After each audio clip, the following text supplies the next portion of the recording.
வணக்கம் அன்பு நண்பர்களே, இன்றைய ஆயுதல் நிகழ்ச்சிக்கு உங்கள் அனைவரும் அன்போடு வரவேற்கிறோம். சட்டசபை கூட்டத்தொடர் நடந்து கொண்டிருக்கிறது. ஆளுநர் உரைக்கு நன்றி தெரிவிக்கும் தீர்மானத்தின் விவாதம் நடந்து கொண்டிருக்கிறது. இதுல முக்கியமான 3 விஷயங்கள் இன்று முன்னெடுக்கப்பட்டன.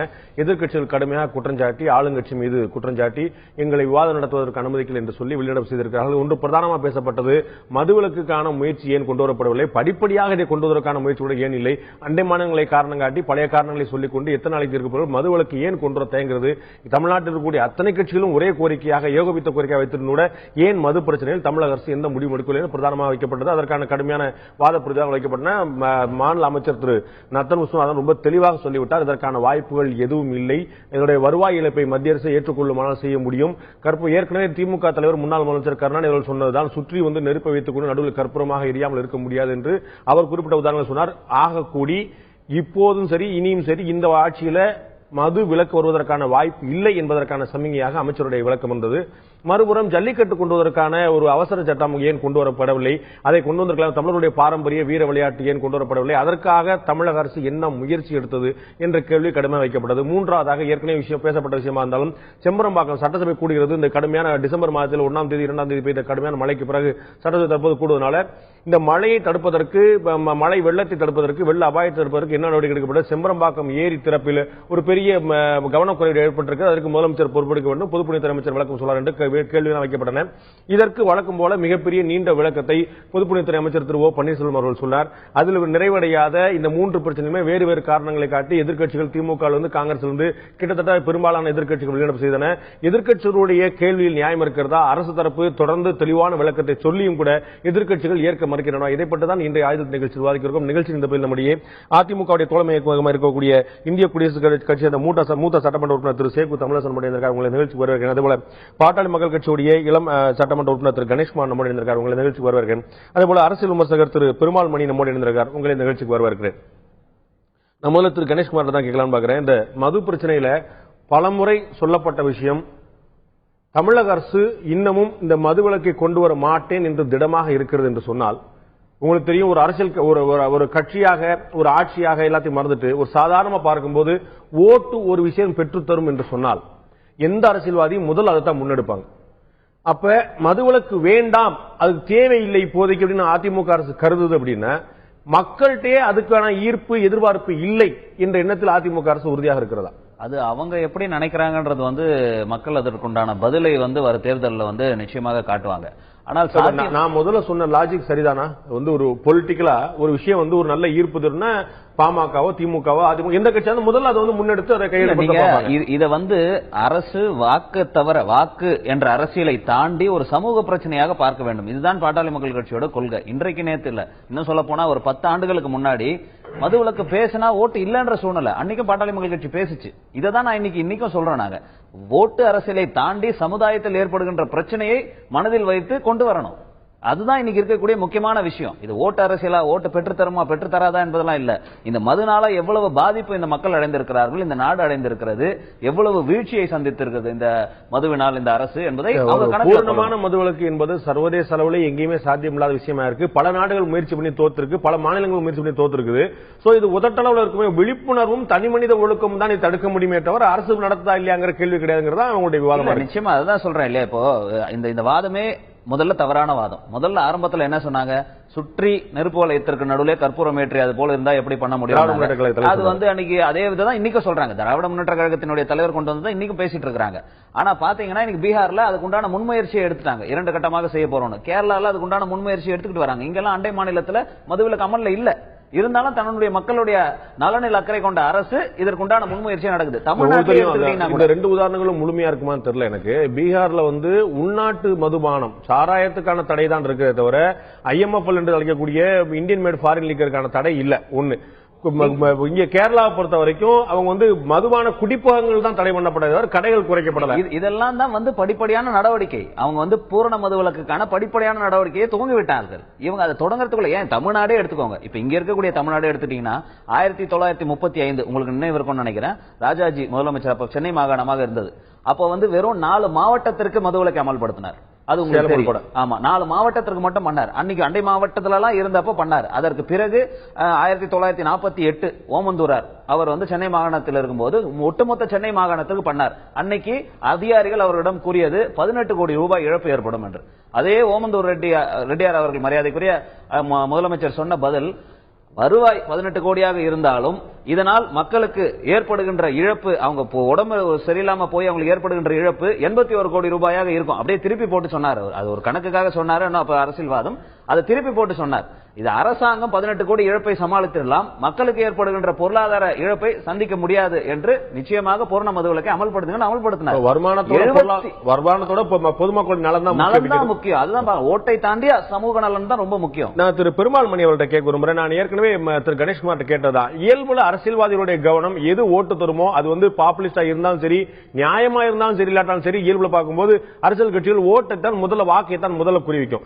இந்த விஷயத்துல தமிழக அரசு இவ்வளவு தெளிவா இவ்வளவு உறுதியா இருக்குது அப்படின்னு சொன்னா, இது மக்கள் மத்தியில ஒரு பாப்புலரான விஷயமா இல்ல, கட்சிகள் தான் தன்னால முன்னெடுத்து போறாங்க அப்படின்னு நினைக்கிறதா? மதுவிலக்கு பிரச்சனை இல்லாட்டாலும் எந்த விதமான ஓட்டு சேர்வும் இருக்காதுன்னு நினைக்கிறதா அதிமுக அரசு? அதுதான் உண்மையும் கூடவா? இல்ல, எனக்கு என்னன்னா, இதை அவங்க ஒரு தேர்தலுக்கு முந்தைய ஒரு காலகட்டத்தில் ஒரு சட்டசபையிலேயே இவ்வளவு தீர்மானமாக சொல்லுகிற பொழுது, அதிமுகவினுடைய வாக்கு வங்கியில பெண்கள் மிக முக்கியமான பங்களிப்போடு இருக்கிற ஒரு சூழலில் அரசு இவ்வளவு உறுதியாக அதை சொல்லுகிற பொழுது, ஒருவேளை அதிமுக இந்த வருகிற தேர்தலில் இந்த மதுவிலக்கு என்பது ஒரு முக்கியமான பிரச்சனையாக இருக்காது என்று கருதுகிறார்களோ என்று நான் நினைக்கிறேன். இன்னொன்று, இந்த மதுவினுடைய வரலாற்றை நாம் பார்ப்போமே ஆனால் அது 1900களில் இருந்தோ இல்லை 1950களில் இருந்தோ தொடங்குவதில்லை. வள்ளுவனே கல்லுண்ணாமை என்கிற அதிகாரத்தை பேசியிருக்கிறான். ஔவை தன்னுடைய பாடலிலே கல்லை பற்றி பேசுகிறார். சங்க இலக்கியங்களிலே இருக்கிறது, என்னுடைய சாமியே கூட மது அருந்துகிற சாமிதான். ஆக இப்படி பார்க்கிற பொழுது இந்த மது என்பதும் தமிழருடைய வாழ்வியல் என்பதும் ஒன்றோடு ஒன்று பின்னி பிணைந்ததாக இருக்கிற பொழுது, அதை தொடர்ந்து வருகிற அரசுகள் ஏதோ ஒரு விதத்தில் நெறிப்படுத்துவதற்கு முயலலாமே தவிர மனித இனத்தை ஒட்டுமொத்தமாக மதுவிற்கு வெளியே வைத்துவிட முடியும் என்று தனிப்பட்ட முறையிலேயும் நான் கருதவில்லை. ஒருவேளை நம்ம ஏற்கனவே வேற ஒரு விவாதத்துல திரு திருமாவளவர்கள் ஒரு அழகா ஒரு கேள்வி எழுப்புறாங்க. ஜாதியை ஒழிக்க முடியாது அப்படியே விட்டுருமா, ஊழல் ஒழிக்க முடியாது அப்படியே விட்டுருமா, என்ன சட்டம் கொண்டு வந்தாலும் கொலை நிக்க போறது அப்படியே விட்டுருமா, சோ ஒரு விஷயங்கள் பிரித்துவிட முடியாது என்பதற்காக அதை நோக்கி நம்முடைய முயற்சிகளே இல்லாமல் போயிடலாம். மது என்பது நீங்கள் குறிப்பிட்ட இன்னும் சொல்ல போனா நம்ம புராண காலங்கள் கூட இருக்கக்கூடிய சோமபானம் சுராபானம் மற்ற சர்ச்சையெல்லாம் நம்ம அறிந்த விஷயம் தான். நான் கேட்கிறது அது இருக்குது அப்படிங்கிறதுக்காக அதை நெறிப்படுத்துவதற்கான முயற்சியை மேற்கொள்ளாமல், அடுத்த கட்டத்துக்கு செல்லக்கூடிய முயற்சியை மேற்கொள்ளாமல் அது அப்படித்தான் இருக்கும் சொல்றது ஒரு நல்ல அரசுக்கான அழகா இருக்க முடியுமா? அதாங்க, இப்போ சாதி என்பது ஒரு அதிகார கட்டுமானம் உருவாக்குகிற ஒரு விஷயம். ஆக அதிகார கட்டுமானங்கள் முழுக்க முழுக்க உருவாக்கி தந்திருக்கக்கூடிய ஒரு விஷயத்தை, அதிகார கட்டுமானத்தை சிதைப்பதன் மூலம் நாம் எப்படி சாதியத்திற்கு எதிரான சாதியமற்ற ஒரு சமூகமாக உருவாக முடியும் என்பதில் ஒரு விஞ்ஞான ரீதியான புரிதல்கள் இருக்கிறது. இப்போ நான் ரொம்ப பர்டிகுலரா பேசுறேன். நான் என்ன ஜாதி, நான் என்ன ஜாதியில் பிறந்திருக்கிறேன் என்பதற்கும், நான் என்ன வகையான மதுபானத்தை அருந்துகிறேன், என்னுடைய மது பழக்க வழக்கம் எப்படி இருக்கிறது என்பதற்கும் ஒரு எம்பிரிக்கல் டிஃபரன்ஸ் இருக்கிறது. நான் பிறந்த ஜாதியை மாற்ற முடியாது என்று சொல்லுகிற பொழுது அதை எல்லோருமாக சேர்ந்து ஒரு சமூக இயக்கமாக எடுக்க வேண்டும். ஆனால் நான் எதை குடிப்பது, எதை விடுவது என்கிற பொழுது அரசினுடைய பங்களிப்பும் தனிமனிதனுடைய பங்களிப்பும் இதில் இரண்டும் கலந்தே இருக்கிறது என்கிற அளவிலே நாம் ஒரு சாதியம் என்கிற ஒரு காலமாக இருக்கக்கூடிய ஒரு சமூக அமைப்பையும் மது போன்ற தனிமனித உணவு பழக்க வழக்கத்தையும் ஒன்றோடு ஒன்று ஒரே தளத்தில் ஒப்பிட்டு பேசக்கூடாது. ஆனால் இந்த மது விஷயத்தில் நான் என்கிற ஒரு தனி மனிதனுடைய பங்களிப்பும் அரசு என்கிற ஒரு அதிகார கட்டுமானத்தினுடைய பங்களிப்பும் இணைந்து வருவதனால் அந்த புள்ளியில் நின்று கொண்டு நான் இன்றைக்கு சட்டப்பேரவையிலே அமைச்சர் பெருமகனார் அவர்கள் அறிவித்ததை பார்க்கிற பொழுது, தேர்தல் நெருங்குகிற நேரத்தில் இன்றைக்கு ஆட்சியில் இருப்பவர்களுக்கு இது வாக்கு வங்கி அரசியலை பாதிக்கக்கூடிய விஷயம் இல்லை என்ற ஒரு புரிதல் இருக்கிறதோ என்று நான் எண்ணுகிறேன். இன்னொன்றையும் நான் இங்கே தெளிவுபடுத்துகிறேன். இப்ப ஜிஎஸ்டியோட ஆம்பிட்டுக்கு வெளியே லிக்விட் ரெவென்யூ வச்சிருக்காங்க. இப்ப மாநில அரசு மத்திய அரசு கிட்ட போய் ஒரு கடன் கேக்குது அப்படின்னா அவங்க வருவாயில வந்து முக்கியமான வருவாயில ஒன்னா வந்து மது சார்ந்த வருவாயை முன்வைக்கிறாங்க. ஆக இந்த மது சார்ந்த உரையாடல் என்பது தொடர்ந்து வருகிறது, தொடர்ந்து நடைபெற்றுக் கொண்டே இருக்கும். இன்றைக்கு ஒருவேளை பூரண மதுவிலக்கை அமல்படுத்தி விட்டாலும் அது தொடர்ந்து தமிழ் சமூகத்துக்கான ஒரு அமலாக்கமாக இருப்பதற்கான வாய்ப்பு இல்லை. ஏனென்றால் தனிமனித உணவு பழக்க வழக்கங்கள் தொடர்ந்து மாறிக்கொண்டே இருக்கக்கூடியவை. அதுல வருமானம் ஒரு முக்கியமான பொருளா இருக்குது. நான் திரு சேக்கூர் தமிழரசு அவர்கிட்ட நான் கேட்க விரும்புறேன். இதுல வந்து இன்னைக்கு ஒரு அமைச்சர் வந்து விளக்கம் சொல்லும் போது திமுக தலைவர் குறிப்பிட்டதான் சொல்லி சொன்னாங்க, அண்டை மாநிலங்கள் எல்லாம் மதுவிலக்கு வராத போது தமிழகத்தில் மட்டும் வருமானம். எனக்கு அது புரியும் இல்லை. எனக்கு வந்து ஒட்டுமொத்தமா அந்த அண்டை மாநிலங்கள் சொல்லுன்னா நீங்க ஆந்திரா, கேரளா, கர்நாடகா பாத்தீங்கன்னா ஒரு 7-8 மாவட்டங்கள் ஓடி வரும். உங்களுக்கு தருமபுரியோ, கிருஷ்ணகிரியோ, தேனியோ, கோயம்புத்தூரோ, திருவள்ளூரோ, இது மிச்சம் இருக்கக்கூடிய ஒரு 20-25 மாவட்டங்கள்ல ஒரு 8 மாவட்டம் 7 மாவட்டத்துக்காக பதில் சொன்னா அப்ப மத்தவங்களுக்கு எல்லாம் வேண்டாமா? இது வந்து ஒரு ஏற்கும்படியான ஒரு காரணமா தான் திமுக தலைவர் குறிப்பிட்டாரு, நானும் குறிப்பிட்டேங்கிறது சரியா இருக்குமா? முதல்ல அடிப்படையா ஒரு உண்மைய யாரும் வந்து ஒப்புக்கொள்ளாம பேசுறாங்க. அண்ணா திராவிட முன்னேற்ற கழகமோ இந்த அரசோ மதுவை அமல்படுத்தித்தான் ஆக வேண்டும் என்ற கொள்கையுடைய ஒரு அமைப்பு அல்ல. அப்படியே மாத்தி சொல்றேன். அப்படியே மாத்தி சொல்லுவேன். இல்ல, நான் இப்பதான் ஆரம்பிக்கிறேன். அண்ணா திமுகவோ அதிமுக அரசோ மதுவிலக்கு கொண்டு வந்துதான் ஆக வேண்டும் என்று புரியாத முடிக்கிற இயக்கம் அல்ல. மது விலக்கை நடைமுறைப்படுத்தணும் அப்படிங்கறதுல யாருக்கும் மாறுபட்ட கருத்து இல்ல. அதிமுகவுக்கு மாறுபட்ட கருத்து இருக்கா? அரசாங்கத்துக்கு மாறுபட்ட கருத்து இருக்கா? இது வந்து இன்றைய பிரச்சனையா? அதை நோக்கி ஒரு செங்கலா நடத்தப்பட்டிருக்கு. அதான் சொல்றேன். என்ன முழுக்க பேச விடுங்க. இப்போ அதை எப்படி நடைமுறைப்படுத்துவது, செயல்படுத்துவதுங்கிறதுலதான் பிரச்சனையே. எப்படி நடைமுறைப்படுத்துவது, எப்படி செயல்படுத்துவது? நீங்க ஒரு மூத்த சட்டமன்ற உறுப்பினர், உங்களுக்கு நினைவு தெரிந்த வேலை சொல்லுங்க. அதிமுக அரசு இது போன்ற விஷயங்கள்ல இது போன்ற இடங்கள் எல்லாம் முயற்சி செய்து கொண்டே இருக்கிறது சொல்லுங்க. மதுவிலக்கை நோக்கிய பயணம் இந்த 4.25 ஆண்டுல அதிமுக அரசு செய்தது என்ன சொல்லுங்க. இவ்வளவு நோக்கம் நாங்க பயணம் பண்ணிருக்கோங்க. பாமக கேட்டா ஒரு 10 ஆர்ப்பாட்டம் சொல்லுவாங்க, மதிமுக கேட்டா ஒரு 10 ஆர்ப்பாட்டம் சொல்லுவாங்க, திமுக கேட்டா நாங்களும் முதல் முடியுமாங்க. அதிமுக மதுவிலக்கை நோக்கிய பயணம் எந்த திசையில போயிருக்குன்னு சொல்லுங்களேன். இதுவரையில அந்த பிரச்சாரத்துல அண்ணா திராவிட முன்னேற்ற கழகம் ஒருபோதும் அந்த மதுவை எதிர்த்து இருக்கிற பிரச்சாரத்தில் ஓய்ந்ததில்லை. அந்த கருத்துக்களை வலியுறுத்தி கொண்டுதான் இருக்கிறது. புரட்சித் தலைவர் எம்ஜிஆர் இந்த காலத்திலும் சரி, புரட்சித் தலைவர் அம்மா இப்போது தலைமையேற்று அண்ணா திராவிட முன்னேற்ற கழகத்தை வழிநடத்தி கொண்டிருக்கிற இந்த காலகட்டத்திலும் சரி, அவர்கள் அந்த கொள்கையை வலியுறுத்தி கொண்டிருக்கிறார்கள். புரட்சித் தலைவர் அவர்கள் ஒரு காலத்தில் அதை நடைமுறைப்படுத்த வேண்டும். என்ன முழுக்க நீங்க அப்புறம் நீங்க என்ன கேட்டீங்க. இப்போ நான் ஏன் இதை சொல்றேன்னா, திமுக உள்ளிட்ட பாமக உள்ளிட்ட மார்க்சிஸ்ட் அல்லது இந்திய கம்யூனிஸ்ட் கட்சி எல்லா எதிர்கட்சிகளும் இன்றைக்கு எதிர்க்கிறது என்று சொல்லுகிறீர்களே அரசியல் காரணத்துக்காக. இப்ப நான் பாமகவே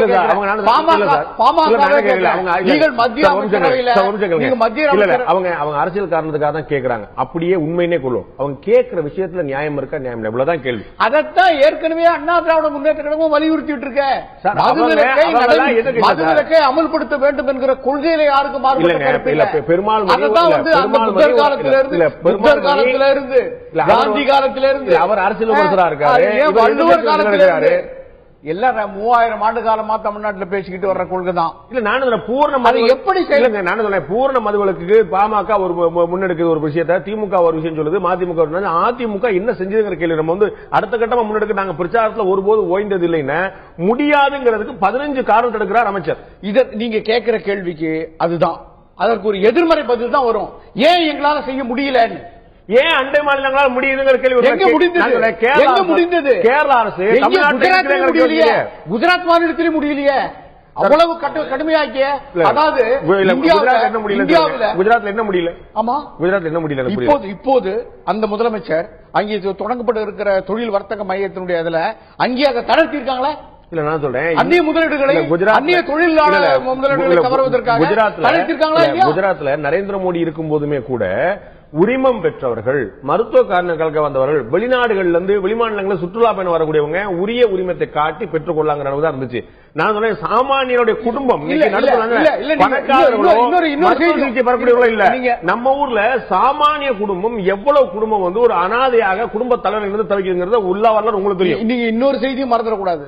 கடந்த நாடாளுமன்ற தேர்தலில் மட்டும் 1 கோடி ரூபாய் மதிப்புள்ள கள்ளச்சாராயம் குஜராத்தில் கைப்பற்றப்பட்டது. அதாவது கைப்பற்றப்பட்டது கணக்கே அது. தேர்தல் கணக்கு சார். தேர்தலும் சாராயம் அங்க புழக்கத்தில் இல்லையா? தேர்தல் புழக்கத்துல கள்ளச்சாராயம் இல்லையா? காட்டுது. நான் என்ன சொல்றது, கள்ளச்சாராயம் வந்து இல்லாத காலத்துல இவ்வளவு வந்துச்சுன்னா சபர்மதி ஆசிரமம் இருக்கிறது, காந்தியினுடைய சபர்மதி ஆசிரமம், அந்த ஆசிரமத்து அருகில கள்ளச்சாராயம் கைப்பற்றப்பட்டது. இந்த செய்திகள்லாம் நீங்க எல்லாம் மறந்திருக்க முடியுமா? நான் என்ன சொல்றேன், கடுமையா நடைமுறைப்படுத்துற அந்த மாநிலத்திலேயே முடியலங்கிற போது எப்படி செயல்படுத்துறதுங்கிறது. ஆக என்ன இப்ப கூட அண்ணா திராவிட முன்னேற்ற கழக அரசுடைய கொள்கை என்ன? மத்திய அரசு அனைத்து மாநிலங்களுக்கும் கட்டாயமாய் மதுவிலக்கு அமல்படுத்துவதற்கு ஒரு சட்டம் கொண்டு வரட்டும், நடைமுறைப்படுத்தட்டும். அதை முதல் மாநிலமாக தமிழ் மாநிலம் அமல்படுத்தும். அது மட்டும் நடைமுறைப்படுத்தும். இன்னொரு அக்கா சேர்த்து வச்சிருக்காரு. மத்திய அரசு நோக்கி நான் கேட்கிறேன், இந்த கொள்கையை ஆதரித்து டாக்டர் ராமதாஸ் பாமக மத்திய அரசை எதிர்த்து போராட முன்வருமா? இந்த சட்ட திருத்தம் அவசியம் இல்லை. மாநில அரசாலேயே முடியக்கூடிய விஷயத்தை மத்திய அரசு கேட்க வேண்டிய அவசியமே கிடையாது. உங்களுக்கு தெரியும், கேட்க விரும்புறேன். இன்னைக்கு அமைச்சர் ஏற்கனவே சட்டசபையில சொன்னது போல இந்த வருவாய் வந்து ஒரு மிகப்பெரிய காரணமா இருக்குமா? பாமக நிறுவனம் சொல்றாரு, இந்த 5 ஆண்டுகள்ல 1,20,000 கோடி ரூபாய்க்கு மேல அரசாங்கத்துக்கு வரி வருவாய் மட்டுமே இந்த மதுவிலக்கு ஆயத்திலிருந்து மட்டுமே கிடைச்சிருக்கு. சோ ஒரு 1.4 லட்சம் கோடி ரூபாய் ஒரு வருஷத்துக்கு ஒரு 5 வருஷங்கள வருமானம் கொடுத்துறேன்னா அது அவ்வளவு பெரிய வருமானத்தை விட்டுறக்கூடாது அப்படிங்கிறது தான் பிரதான நோக்கம். இதுவரைக்கும் வருவாயை ஒரு காரணமாக அமைச்சரோ வேற யாருமோ சொன்னதே இல்லை. முதல் முறையாக வருவாய் இழப்பை மத்திய அரசு ஈடுகட்டுமே ஆனால் எப்படி சேவை வரிகள் போன்ற விஷயங்கள்ல வந்து மாநில அரசோட உரிமை கேட்கும்போது எங்களுக்கான இழப்பை நீங்க கொடுங்க சொல்றாங்களோ, ஜிஎஸ்டி உடைய இழப்பை நீங்க ஈடுகட்டுவீங்களான்னு சொல்லி கேள்வி எழுப்புறாங்களோ, அது போல மதுக்கான வருவாயை நீங்க ஈடுகட்டுவீங்களா என்ற கேள்வி வைக்கிறாங்க. சோ வருவாய் தான் ஒரு பிரதான காரணமா அரசு உறுதியாக இருப்பதற்கு பிடிவாதமா இருப்பதற்கு. ஆமாங்க, கண்டிப்பா ஒரு அரசுக்கு வந்து வருவாய் வந்து ரொம்ப முக்கியமான ஒரு விஷயம் இல்லைங்களா? முக்கியமான எவ்வளவு பேர் இல்ல பேலன்ஸ் பண்ணி தான் இல்ல அதாவதுங்க ரெண்டையும் நம்ம பேலன்ஸ் பண்ணி தான் பார்க்கணுங்க. ஒரு அரசுங்கிறது வெறும் வந்து நீங்க அரசு வந்து வருமானம் இல்லாம எப்படி ஒரு அரசை நடத்த முடியும்? அப்போ நீங்க ஆகார அளவிட்டு ஆயினும் கேடில்லை போகாத அளவா கடை அப்படிங்கிற மாதிரி தான் வந்து வள்ளுவனே வந்து அரசுக்கு நிறைய நெறிகளை வகுத்து சொல்லியிருக்காங்க. இப்ப என்னன்னாங்க, 1,00,000 இந்த 5 வருடங்கள்ல ஏறக்குறைய 1,10,000 கோடி ரூபாய் மது மீன் மூலம் வருவாய் வந்திருக்க கூடியது. இப்ப நான் இப்படி கேக்குறேங்க, அந்த வள்ளுவர் தான் கல்லுண்ணாமை பற்றி என்ன சொன்னார்னு போன பகுதியில சொன்னீங்க. இந்த பகுதியில நீங்க வந்து செலவழிக்கிற பத்தி சொல்றாருன்னு சொன்னீங்க. வருமானத்தை வந்து கூட வைக்கணும், செலவை குறைச்சு வைக்கணும், மாற்றுக்கிறது இல்ல. எதன் மூலமா வருமானம் வருங்கிற பத்தி ஒரு கணக்கு இல்லையா? ஏழைகளோட கண்ணீர்ல ஒரு வருமானம் வருது நம்ம பெருமையா நினைக்க முடியுமா? கண்டிப்பாங்க. அப்ப நீங்க என்ன பண்ணணும்? இப்ப நீங்க எதிர்கட்சிகளோ இப்ப மதுவுக்கு மாற்றான சிந்தனைகளை வைக்கக்கூடியவங்களோ நாங்க வந்து இப்படியான ஒரு மாற்று வருவாய் வழியை சொல்லுகிறோம். இப்ப 1,10,000 கோடிக்கு வந்து இப்ப பூரண மதுவிலக்கு கோருகிறவர்களோ இல்லை மதுக்கடைகளை குறைக்க வேண்டும் என்று கோருகிறவர்களோ இந்த 1,10,000 கோடிக்கு வந்து இதுதான் மாற்று வழி. இந்த வழியில வந்து வழி ரெண்டு விஷயத்துல ஒண்ணு, இந்த ஓய்வு பெற்ற இன்ஜினியர் நலச்சங்கம் சொல்லிட்டு ஒருத்தங்க வந்து அவங்க வந்து முழுமையான பட்டியலே கொடுத்தாங்க எப்படி நம்ம இந்த வருமானத்தை ஈடுகட்ட முடியும் சொல்லிட்டு. ரெண்டாவது பாட்டாளி மக்கள் கட்சியோட நிறுவனம் சொல்லியிருக்காரு, மற்ற கட்சி நாங்க சொல்ல தயாரா இருக்காங்க. தேமுதிக ஒரு கேள்வி எழுப்பாரு, ஆட்சியில நீங்க இருப்பீங்க திட்டத்தை நாங்க சொல்லுவாங்க ஒரு கேள்வி எழுப்பினாரு. இயல்பான பாருங்க, ஆட்சி நடத்துறது நான் அப்படின்னு சொல்லி சொல்லும் போது நான் வந்து எப்படி நடத்தணுங்கிறத நான் வந்து அடுத்தவங்க சொல்லியா கேட்க போறேன். எனக்கு தெரியும்ல அது. அதுக்காக அதிகாரி மக்கள் அவ்வளவு இருக்கிறாங்க. இல்லைங்க பாண்டே, நம்ம அப்படி ரொம்ப மேலோட்டமா இதை புரிஞ்சுக்க முடியாதுங்க. வருவாய் அதாவது 1,10,000 கோடி ரூபாய் இந்த அரசுக்கு வருவாய் வருகிறது என்பது நமக்கு தெளிவாக தெரிகிறது. அப்படி இருக்கிற பொழுது நாம் ஒன்றை இப்ப நம்ம வந்துங்க ஒரு போரத்துல உட்கார்ந்து நம்ம டிஸ்கஸ் பண்ணும்போது ஆல்டர்னேட்டிவ் பிளான்ஸ் நம்ம கொடுக்கறப்பங்க எல்லாத்தையும் சேர்த்து தாங்க கொடுக்கணும். ஜனநாயகத்துல வந்து ஆளுங்கட்சிகளுக்கு எவ்வளவு கடமை இருக்கிறதோ அதற்கு இணையான கடமை எதிர்கட்சிகளுக்கும் இருக்கிறதுங்க. இப்போ நம்ம வந்து ஒரு விவாதமா மட்டும் பார்க்கப்படலாம். ஆனா என்ன திரு சீமான் அவர்கிட்ட ஒரு கேள்வி கேட்டபோது சொன்னாரு, இப்படியே போனா தமிழ்நாடு தனி தமிழ்நாடு கேட்பீங்க போல தெரியுது அப்படின்னு கேட்டவர் சொன்னாரு. நான் கேட்டா நீ கொடுத்துற போறியா அப்படின்னு கேட்டாரு. சோ ஒரு ஆல்டர்னேட்டிவ் பிளான் வந்து ஒருத்தர் சொன்னாருன்னு உடனே சரி இம்ப்ளிமெண்ட் பண்ணிடுவாங்களா? அரசாங்கம் அப்படி அரசாங்கத்து உத்தரவாதம் இருக்குதா? ஏற்கனவே நான் சொன்ன போல 2 நிறுவனங்கள் ஏற்கனவே இதுக்கான ஆல்டர்னேட்டிவ் பிளான் சொல்லி இருக்காங்க. வேண்டாம், இன்னும் பிராக்டிகலா இன்னும் பெர்ஃபெக்ட்டா ஒரு ஸ்ட்ரக்சர் வந்து கொடுக்கட்டும் வருவாய் ஆதாரம். அப்படி கொடுக்கப்பட்டால் தமிழக அரசு வந்து ஏற்று மதுவிலக்கை கொண்டு வந்து உத்தரவாதம் இருக்குதா? இல்ல நீங்க தமிழக அரசுகிட்டே நீங்க போக வேணாங்க, மக்கள் கிட்ட போங்க. மக்கள் கிட்ட போக வேண்டியதானே? ஏன்னா எதிர்கட்சியா இருக்கிறவர்களும் ஆட்சிக்கு வர துடிக்கிறவர்களும் மக்கள் கிட்ட போய் ஒரு உரையாடல் எடுக்க வேண்டியதானே? எங்க கிட்ட இந்த மதுக்கடைகளை மூடுவதற்கு இந்த திட்டம் இருக்கிறது. முதல் கேள்விக்கு வந்திருக்கீங்க. இது வந்து மக்கள்கிட்ட வெகுஜன பிரியமான ஒரு விவாதமா இல்ல. மதுவிலக்கு என்பதை மக்கள் ஏற்கவில்லை, அதனால ஆளுங்கட்சி கவலைப்படல. அதனால நீங்க போய் மக்கள்கிட்ட எனக்கு வந்து முழுமையான ஆளு பலம் இருக்கு அப்படிங்கறனால நான் மக்கள் விரோதமான விஷயமும் செய்யலாம் ஆயிருமா? இல்லங்க, நீங்க வந்து ஒரு பாப்புலர் மேண்டேட்ல ஒரு கவர்மெண்ட் வந்து ஆட்சிக்கு வருது. அவங்க நிர்வாகத்தை 5 வருடம் நடத்துவதற்கு நாம கொடுக்கிறோம். அவங்க எதன் மூலம் வருவாயை ஈட்ட வேண்டும், எந்தெந்த வழியில செலவழிக்க வேண்டும் என்பதை அவர்களுக்கு நாம கொடுத்திருக்கக்கூடிய அந்த ஆட்சி அதிகாரத்தின் அடிப்படையில் முடிவு செய்கிறார்கள். அதற்கு மாற்று கருத்து இருக்கிற பொழுது நாம் வெறும் நீதி போதனைகளை மட்டும் முன்வைக்காமல் வருவாய்க்கான வழிகளையும் சேர்த்து முன்வைக்கிற போதுதான் அது ஒரு முழுமையான திட்டமா இருக்கும். இப்பங்க ஒரு சாதாரண மிடில் கிளாஸ்க்கு ஒரு பயம் இருக்குங்க. மதுக்கடைகளை மூடிவிட்டால் அந்த 1,10,000 கோடி ரூபாய்க்கு வருமானத்தை மற்ற இடங்கள்ல நம்ம மேல சுமத்திடுவாங்க அப்படிங்கிற பயம் ஒரு மிடில் கிளாஸ்க்கு இருக்குங்க. இந்த பயத்தை எப்படி அட்ரஸ் பண்றது? நீங்க ஒரு மிடில் கிளாஸ் ரொம்ப ஆச்சரியமான வாதத்தை வைக்கிறீங்க. அதிமுக பிரமுகர்லாம் திருப்பெடுத்துக் கொள்ள வேண்டிய வாதமா இருக்கும் நினைக்கிறேன். இது ரொம்ப ஆச்சரியமான வாதமா இருக்கு. அதிமுக மேடையில ரொம்ப பயன்படக்கூடிய வாதம். நடுத்தர மக்களுடைய அச்சத்தை போக்குவதற்காக தமிழக அரசு இது நடத்தி கொண்டிருக்கிறது. எங்கே வரிச்சுமை தங்களுடைய மலையில் இந்த காசு யாரும் திரு பெருமாள்மணி 1,20,000 கோடி ரூபாய் 5 ஆண்டுகள்ல வரி வருவாய் மட்டுமே கிடைத்திருக்கிறது என்று சொன்னால் இந்த 1,20,000 கோடி ரூபாய் அந்நிய நாட்டு வருமானமா, அந்நிய செலாவணி மூலமா வந்ததா? இதே தமிழ் குடிமக்களுடைய வருமானம் இல்லையா? அவருடைய உழைப்பு இல்லையா? அவருடைய வியர்வு இல்லையா? அவருடைய ரத்தம் இல்லையா? ஆமாங்க. இங்க பாருங்க, நீங்க வந்து நான் என்ன சொல்றேன்னா, வருவாய் என்பது ஒரு அரசை நடத்துவதற்கு முக்கியம். எதன் மூலமான வருவாய்? எதன் மூலமான வருவாய்? எதன் மூலம்? அதான் நான் கேட்கிறேன். இந்த அரசு எங்களுக்கு இதன் மூலம் வருவாய் வருகிறது என்கிற அளவிலே இதை வந்து அவங்க நடத்துறாங்க. இது வந்து கூடுதலான வரி விதிக்கப்பட்டுவிடும் என்ற அச்சம் சாமானிய மக்கள் மனதில் இருக்குன்னு சொன்னா, அப்ப கூடுதலான வரி சுமையை சாமானிய மக்கள் ஏற்க முடியாது. அதை அரசு புரிந்து கொண்டிருக்கிறது. சோ தன் மீதான வரி சுமையை மக்கள் ஏற்க முடியாது அப்படின்னு சொன்னா, தங்கள் மீதான உயிருக்கான ஒரு அச்சத்தை மக்கள் ஏற்க முடியுமா? இல்ல, இப்ப இது எல்லாத்தையும் பேலன்ஸ் பண்ணிக்கிறது தாங்க ஒரு நல்ல அரசுடைய பொறுப்புங்க. நீங்க வந்து நான் என்ன சொல்றேன்னாங்க, எந்த ஒரு ஜனநாயகம் என்பது ஒரு தொடர்ந்த உரையாடல். அந்த தொடர்ந்த உரையாடல்ல எதிர்கட்சியாக இருக்கிற பொழுது நாம் வெறும் நீதி போதனைகளை மட்டும் வழங்கிவிட்டு ஆளுங்கட்சியாக வந்த பிறகு அதிகாரத்தை முழுக்க முழுக்க பயன்படுத்துவது என்பது சரியல்ல. ஒன்றை பற்றி விவாதிக்கிற பொழுது எல்லா தரப்பு மக்களினுடைய கருத்துக்களையும் கணக்கில் எடுத்துக்கொண்டே விவாதிக்க வேண்டும். நான் திரும்பவும் சொல்கிறேன், அதைத்தான் நம்ம எல்லாரும் தொடர்ந்து விவாதிப்போம். திரு பெருமாள், திரு தமிழரசன் அவர்கள்ட்ட கேட்க விரும்புறது, ஏற்கனவே சொன்ன போல அமைச்சர் சொன்னாரு, எதிர்ப்பு தரப்புல வந்து எதிர்ப்புகள் எங்கெல்லாம் அதிகமா இருக்குதோ, மக்கள் எங்கெல்லாம் கடை கூடாதுன்னு சொல்றாங்களோ அங்கெல்லாம் கடையை குறைச்சிட்டே வரும், கடையெல்லாம் மூடிட்டே வரும்னு சொன்னார். ஆனா ஏற்கனவே இடைவெளிக்கு முன்னாடி சொன்னது புள்ளிவரத்தம் போல 2014 இருந்த கடைகளோட 2015 ஒரே ஆண்டுகளில் இருந்த கடைகளோட எண்ணிக்கை அதிகம், 6,819 கடைகளுக்கு மேல போயிடுச்சு. சோ கடைகள் அடைக்கப்பட்டிருந்தா குறைஞ்சிருக்கணும். மாறாக இந்த அரசு, என்னுடைய நினைவு சரியா இருந்தால், ஒன்று கடைகளை இடம் மாற்றுகிறது அல்லது கடைகளை திசை மாற்றுகிறது. கடையில 3 நம்பர் இருந்துச்சுன்னா கிட்டத்தட்ட 500-600 கடைக்கு மேல எப்படி கூடி இருக்க முடியும்? இல்ல, அது வந்து பிரச்சனைகளுக்குரிய இடங்கள், அந்த கடைகளுடைய எண்ணிக்கை இருக்கட்டும், அது குறித்து நான் பேசுறேன். அவர்கிட்ட கேட்ட அமைச்சர் இருங்க, நான் சொல்ற பதில் சொல்றேன். நீங்க அவர்கிட்ட கேட்ட கேள்வி ஏறக்குறைய என்னிட கேட்டாலும் அது பொருந்தும். அதனால அதுக்கு நான் பதில் சொல்றேன். வருவாய் தான் பிரதானமா அப்படின்னு ஒரு கேள்விய, அரசாங்கத்துக்கு இந்த வருவாய் தான் பிரதானமா அப்படின்னு கேக்குறீங்களே, இந்த வருவாய் என்பது அரசாங்கத்துக்கு பிரதானம் அல்ல. ஆனால் இந்த வருவாய் நமக்கு கிடைக்காவிட்டால் என்ன நடக்கிறது என்றால், சமூக விரோதிகளிடம் போய் சேர்கிறது. சமூக விரோதிகளிடம் இருந்து போகிற அந்த வருவாய் சமூக விரோத சக்திகளுக்கு போகக்கூடாது என்கிற ஒரு தடுப்பு நிலையிலே தான் அரசாங்கம் இப்படிப்பட்ட அணுகுமுறைகளை பின்பற்ற வேண்டியிருக்கு. சமூக விரோதிகளுக்கு போகாம தடுக்க வேண்டியது யாரு சார்? அதான் நான் சொல்ல வரேன். அதைத்தான் நான் சொல்ல வரேன். அதை தடுக்கணும்னா, இப்ப அது வந்து நியாயமான ஒரு எண்ணம். அதை தடுக்கணும்னா ஒரு தேசிய கொள்கையை ஏற்படுத்தப்பட வேண்டும். ஒரு தேசிய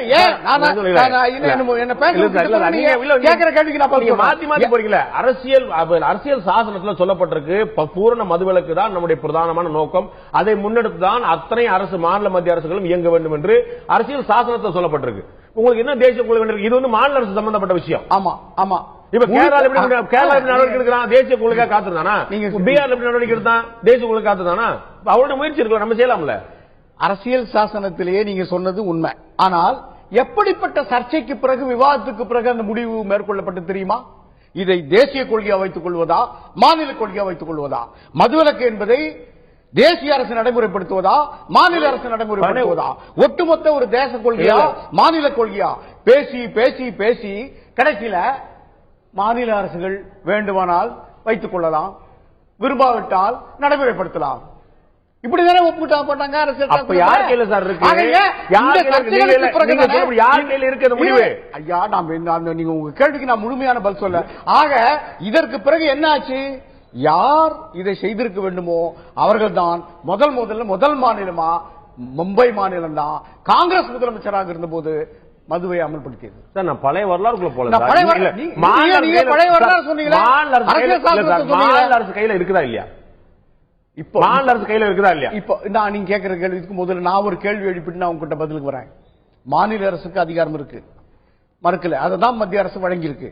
ஆனால் இன்றைக்கு இந்தியாவில் ஒரு மாநிலத்தை தவிர எல்லா மாநிலங்களிலும் இந்த மது அமலில் இருக்கிற போது, மதுக்கடைகள் அமல் இருக்கிற போது, கம்யூனிஸ்ட் கட்சிகள் ஆண்ட மாநிலங்களிலே கூட, பாஜக ஆண்ட போதும், காங்கிரஸ் கட்சி ஆண்ட போதும், திமுக கூட்டணியாக இருந்த ஆண்ட போதும், எத்தனை தமிழ்நாட்டை சுற்றி இருக்கக்கூடிய அத்தனை மாநிலங்களையும் லாட்டரி சீட் இருந்த போது தமிழ்நாட்டில் மட்டும் ஏன் சார் கெடுத்தீங்க? ஏன் சார் லாட்டரி சீட் நிப்பாட்டீங்க? தமிழ்நாடு சுற்றி அட்ட மாநிலம் இருந்துச்சுல, நீங்க அப்ப சொல்லி அண்ட மாநிலம் போய் லாட்டரி சீட் வாங்கிட்டு வந்துருவான், அங்க லாட்டரி சீட் உள்ள வந்துரும். இன்னைக்கு கூட லாட்டரி சீட் ஒரு திருச்சியில பிடிக்கிறான், மதுரையில் பிடிக்கிறான், இன்னைக்கு கூட லாட்டரி சீட் தமிழ்நாட்டில் பிடிபடுது, கள்ள லாட்டரி, ஒரு நம்பர் லாட்டரி. அப்ப என்ன செஞ்சோம் நம்ம? அண்ட மாநிலங்கள்லாம் லாட்டரி சீட் எல்லாம் முடிஞ்சோம். இதே தமிழக அரசு, இதே முதலமைச்சர் ஜெயலலிதா தானே அவங்க ஆட்சி காலத்தில் தடை பண்ணாங்க லாட்டரி சீட்டுக்கு. 25 லட்சம் பேர் நேரடியாக மறைமுகமாக பாதிக்கப்பட்டாங்களே. அப்ப இந்த லாட்டரி தொழில் முறைகள், குறிப்பா ஊனமுற்றவர்கள், மாற்றுத்திறனாளிகள் எல்லாம் பார்வையிட்டாங்களே, பார்வையற்றவர்கள் பாதிக்கப்பட்டாங்களே. அப்படி கவலைப்படலையே. இல்ல சமூகத்துக்கு தேவைன்னு இதே முதலமைச்சர் தான் எடுத்தாங்க. லாட்டரி சீட் என்பதற்கும் இதற்கும் ஏகப்பட்ட வித்தியாசம். அதை விட இது மோசமான சரியானதா? லாட்டரி சீட் என்பது பகிரங்க சூதாட்டம். இது ஒழுக்கம் சார்ந்த ஒன்று சார். இது உயிர் சார்ந்த ஒன்று சார். இது உயிர் சார்ந்த ஒன்று சார். அதுல பணம் போகும் சார், போனா திரும்ப வந்துடலாம். இதுல உயிர் போயிடும் சார். நீங்க வெறும் குடிநீரை ஒரு அரச பரம்பரைக்கு கொடுத்து மரண தண்டனை வச்ச காலம் கூட இருக்கு நம்முடைய வரலாறு. அரச குடும்பத்திற்கு மரண தண்டனை வெறும் குடிநீரையே நீ மேலும் குடி மேலும் குடி மேலும் குடி குடிநீரை தந்து சாகடித்த வரலாறு கூட இருக்கு.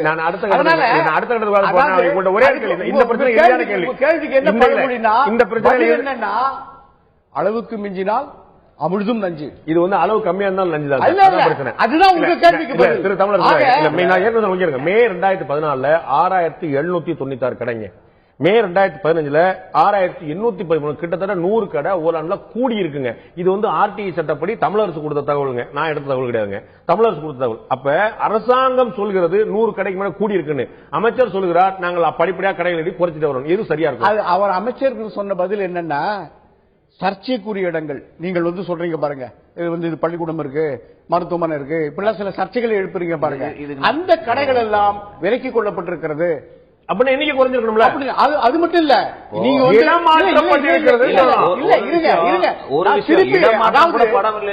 குற்றச்சாட்டு. இடமாற்றம் செய்திருந்தால் சசி பெருமாள் செத்திருக்க மாட்டார். அரசுடைய உத்தரவுக்கு பிறகு நெடுஞ்சாலைகள்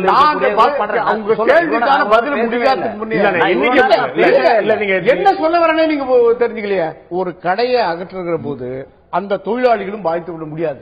இந்த தொழிற்சங்கம் இருக்கு, இந்த தொழிலாளி அந்த கடையில பணியாற்றும் தொழிலாளர்கள் 4 வருஷமா எங்க போய் வேலை கொடுப்பீங்க? அரசாங்கத்தில் 1000 வேலை உடனே அவர்களை வந்து அவங்க வேலையை விட்டு அமைச்சிட முடியுமா? அதை நீங்க ஒப்புக்கிறீங்களா? தொழிற்சங்கங்கள் ஒப்புக்குமா? அவங்களே விருப்பப்படல, அவங்களே போராட்டம் நடத்தி அந்த போராட்டம் அவர்கள் கேட்பது உங்களுக்கு தெரியும். மாஸ்டர் டிகிரி படிச்சுட்டு, பிஎல் படிச்சுட்டு, பிஏ படிச்சுட்டு கடைக்கு வேலை வந்திருக்கான், டீச்சருக்கு ட்ரைனிங் படிச்சுட்டு உட்கார்ந்துருக்கான். அவனுக்கு நீங்க மாற்று வேலையில ஒரு முன்னுதாரணம் கொடுத்துருக்கீங்க, முன்னுரிமை கொடுத்தீங்கன்னா ஆசையா ஓடி வருவான். சாராய கடையில வேலை பார்க்கறதுக்கு ஆசையா வந்திருக்கான், டெபாசிட் கட்டி. நீங்க ஒரு ஒரு ஒரு ஒரு தொழிலை கொச்சப்படுத்தக்கூடாது, ஒரு தொழிலை கொச்சப்படுத்த கூடாது.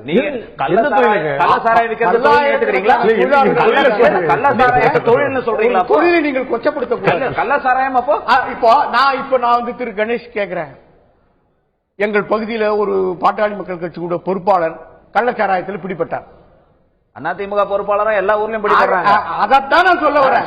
நீங்க கட்சி நடைமுறைப்படுத்த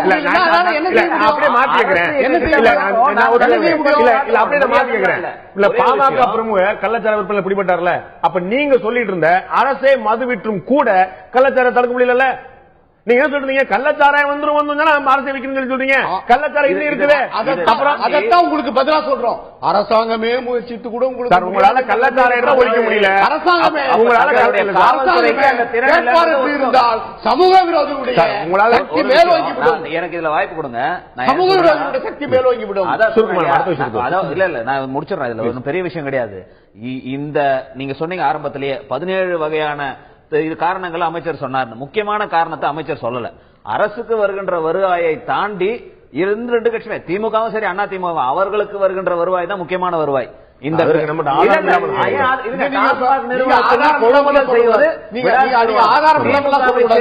நிறுவனங்கள் இல்லைன்னு சொல்ல முடியாது. வருவாய் மறைமுக வருவாய் அவங்களுக்கு தான் சாருது, வேற யாருக்கும் சாரல.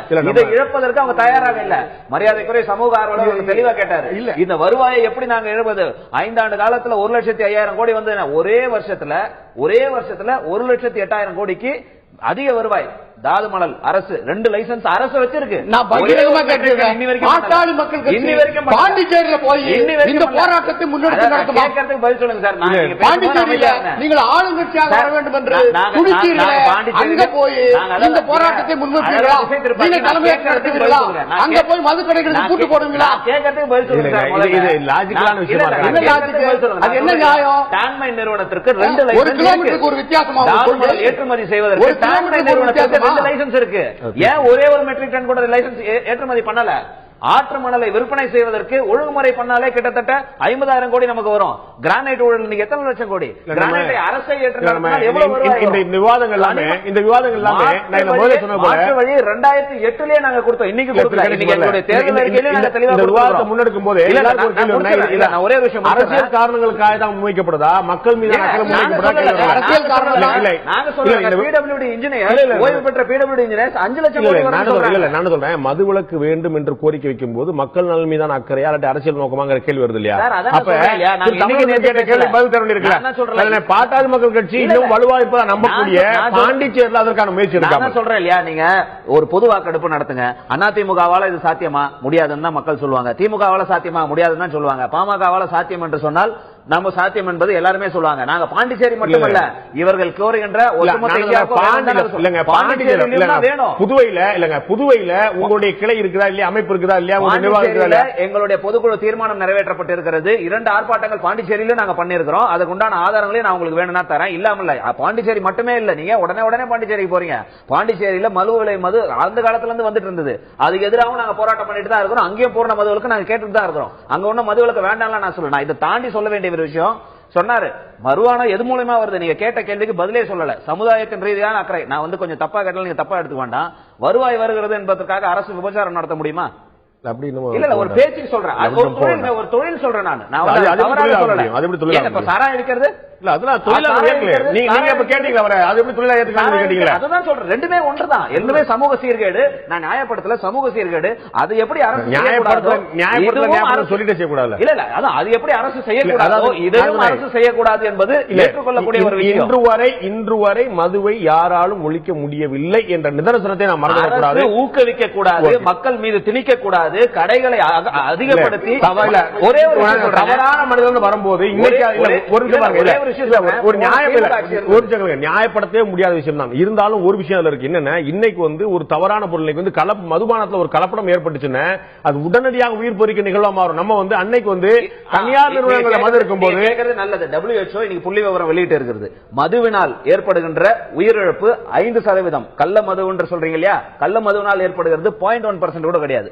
HIV, எய்ட்ஸ், கேன்சர் இதெல்லாம் தாண்டி அதிகமான உயிரிழப்பு எதுல ஏற்படுதுன்னா மதுவினால் ஏற்படுது என்று WHO புள்ளி விவரம் கொடுத்திருக்கு. இந்த பகுதியில் திராவிட முன்னேற்ற கழகத்தை சேர்ந்த தமிழன் பிரசன்னா நம்முடைய இணைகிறார். தமிழன் பிரசன்னா இந்த நிகழ்ச்சிக்கு வரைக்கும் இவ்வளவு தாமதமா அவங்களை வரப்பதற்காக மன்னிக்கும். நான் பிரசன்னாட்ட ஆரம்பிக்கிற ஏற்கனவே நம்ம மதுவிலக்கு பற்றி நிறைய பேசுறதுனால நிறைய நேரம் எடுக்க முடியல. இப்போ ஜல்லிக்கட்டு பற்றிய பார்வைக்கு நம்ம போகும்போது ஜல்லிக்கட்டுக்கு ஒரு அவசர சட்டம் கொண்டு வரலாம், ஏன் கொண்டு வரல என்ற கேள்வி எழுப்புது.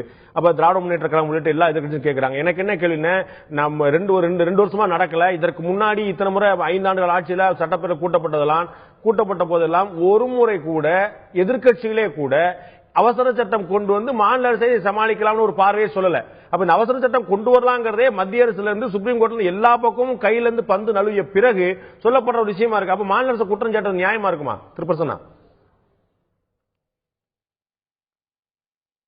இல்ல இப்போ முதல் கேள்வியே சட்டமன்றத்துல இந்த கேள்வியே வச்சீங்களா அப்படிங்கறதுதான். இல்ல அவசர சட்டம் கொண்டு வர முதல்ல முடியல சட்டமன்றம் எதிர்க்கட்சிகளுடைய குரலை அதுதான் அது அவசர சட்டம்னாலும் அது ஒரு கோரிக்கை. அதையும் தாண்டி ஒரு சில விஷயங்களை நம்ம இங்க பார்க்க வேண்டியிருக்கு. அது சட்டமன்றமா இல்ல 110 மன்றமா இல்ல அம்மா புகழ்பாடு மன்றமா அப்படிங்கிற அளவுலதான் பார்க்க முடியும். நீங்க நாடு குறிக்கிறத விட மிக முக்கியமான பிரச்சனைகள் மக்கள் நல பணியாளர் பிரச்சனை. இல்ல அது மன்னிக்கணும். இல்ல அது என்னுடைய பார்வை. எல்லா காலத்திலுமே இது போன்ற புகழ் வந்திருக்குன்னா மறக்க முடியாது. புகழை தவிர நான் ரொம்ப கண்ணியத்திற்குரிய வார்த்தை பயன்படுத்துறேன். அம்மாவின் புகழை தவிர அங்க வேற எதுவும் பண்றது இல்ல. அதையும் தாண்டி மக்கள் நல பிரச்சனைகள், இன்னும் குறிப்பாக பல்லாயிரக்கணக்கான தொழிலாளர்கள் போராடிக்கிட்டு இருக்க நிலைமையை நாங்க குரல் கொடுக்கிற போது எது குறித்தும் சட்டமன்றத்தில் குரல் எழுப்புவதற்கு கூட அனுமதி தராமல் அப்படியே எல்லாத்தையும் வெளிநடப்பு தூக்கி எறிஞ்சிரு. இதுதான் சட்டமன்றத்தில் நடக்குதே தவிர கண்ணியமிக்க ஒரு சட்டமன்றமாக எதிர்க்கட்சிகளுடைய குரலை கேட்கிற மன்றமாக இல்லை என்பதுதான் என்னுடைய கேள்வி. நான் கேட்ட கேள்விக்கு நீங்க பதில் சொல்ல நினைக்கிறேன். நான் சொன்னேன் எதிர்க்கட்சியில உங்களுக்கு நல்லா தெரியும், எதிர்க்கட்சிகளுடைய குரல் பதிவு செய்யப்படலன்னா அப்படி சந்தர்ப்பம் கிடைக்கலன்னா கூட நீங்க வெளியே எல்லாரும் பதிவு பண்ணிடுறீங்க, வெளியில கூடிய ஊடகங்கள் மூலமா மக்கள் மன்றம் சென்றடைஞ்சிருங்க. சோ இந்த வெளிநடப்பு என்பதோ வெளியேற்றம் என்பதோ எப்பயும் நடக்காத விஷயம் இல்ல. உங்களுக்கு தெரியும், கடந்த ஆட்சி காலத்துல அதிமுகவுடைய ஒட்டுமொத்த உறுப்பினர்கள் வெளிப்படையாக செய்யும் போது இதே தமிழக முதலமைச்சர் அப்ப எதிர்க்கட்சிகள் தனியா பேசினாங்க. சோ இது போன்ற நிகழ்வுகள் சட்டமன்றம் காணாத வரலாறு அல்ல. நம்ம இந்த விஷயத்துக்குள்ள போயிரும். ஜல்லிக்கட்டு பிரச்சனை அவசர சட்டத்தை நீங்க முன்னிறுத்தீங்களா அதுக்கு முன்னாடி எப்பயாவது? இப்படி எல்லாம் பேசுறது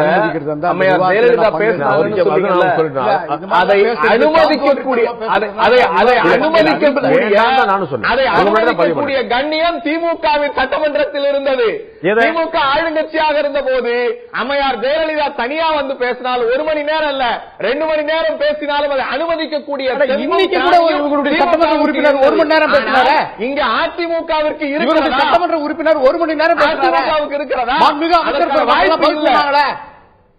என்ன இது ஒரு பொறுப்பு இல்லாம பேசினா இந்த மாதிரியான விவாதங்கள் பங்கேற்பது நாகரிகமாக மட்டும்தான் அது மன்றா.